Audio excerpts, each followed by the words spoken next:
Nú ætla ég aðeins að fara yfir hvað á YouTube síðunni hjá mér. Þetta tekið upp í árslok 2018. En árið 2018 þá komst ég til dæmis yfir 1000 áskrifendur.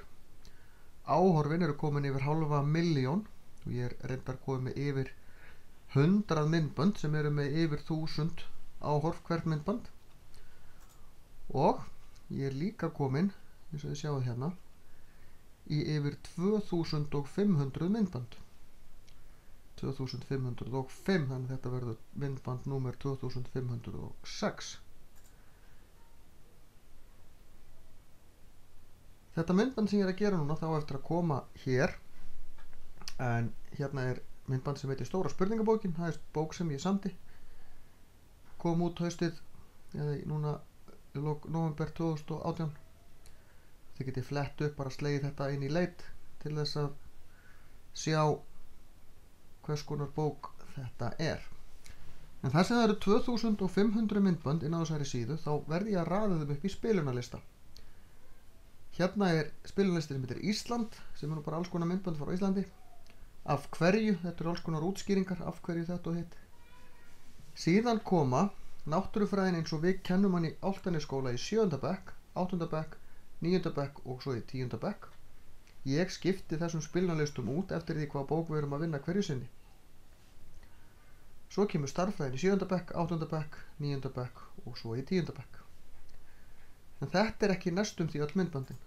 Það best að skoða þau hérna þegar maður fer í spilunarlistar.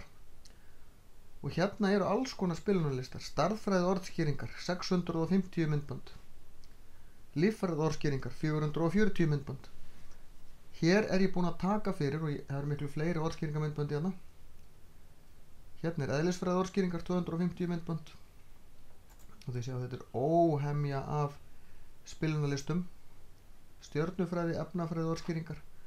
En þessar orðskýringar allar, þá tek ég eitt hugtak eða eitthvað eitt fyrir og útskýri það. Þetta eru stutt myndbönd frá svona 30 sekúndum upp í kannski 2-3 mínútur. Og það ekkert voða sniðugt að fara að fletta upp í 650 myndböndum, þannig að það best að slá bara inn í leit það sem að, og hvort ég finnið ekki orðskýringu fyrir því sem þið eruð að leita. Grænu myndböndin, eins og þið sjáið hérna, stærðfræðorðskýringarnar, það allt stærðfræðorðskýringar. Hvítu myndböndin eru þá náttúrufræðorðskýringar, en það mismunandi texti. Grænn ef þetta hérna líffræði, rautt ef það eðlisfræði og grátt ef það efnafræði. Svörtu myndböndin eru svona hefðbundin stærðfræðimyndbönd og það mismunandi hvort ég að vinna upp úr eða meðfram einhverjum bókum eða einhverju öðru. Hérna spilunarlisti sem heitir ítarefni. Þetta svona alls konar útskýringar. Hérna af hverju spilunarlistin. Hérna spilunarlisti sem heitir vendikennsla, sem ég útskýri ýmislegt tengt vendikennslunni. Svo svolítið af ljósmyndakennslu, kennslumyndböndum í ljósmyndun hérna líka. Hérna spilunarlisti sem heitir tilraunir, alls konar tilraunir sem við verðum að gera. Verkefni nemenda, þetta eru nemendur í Álftanesskóla sem hafa verið að gera ýmis verkefni hjá mér. Hérna annar spilunarlisti sem heitir bara ljósmyndun. Hérna meira síðan framhaldsskóla, stærðfræði, og þetta sé nú reyndar, það var annar hérna líka. Þetta framhaldsskólafangi. Svo eru nokkar bækur sem við erum hætt að nota. Og hérna ýmislegt. Þannig að það auðveldast í raun að leita eftir spilunarlistum. Það líka hægt að fylgjast með hvaða myndbönd koma inn hjá mér.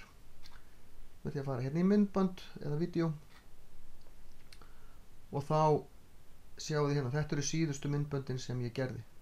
Hérna spurningabókin. Og hérna alltaf hægt að fletta svolítið. Það voða misjant hvað ég að setja inn hverju sinni. En þetta óhemja af myndböndum. Og ég held við látum þessu bara lokið.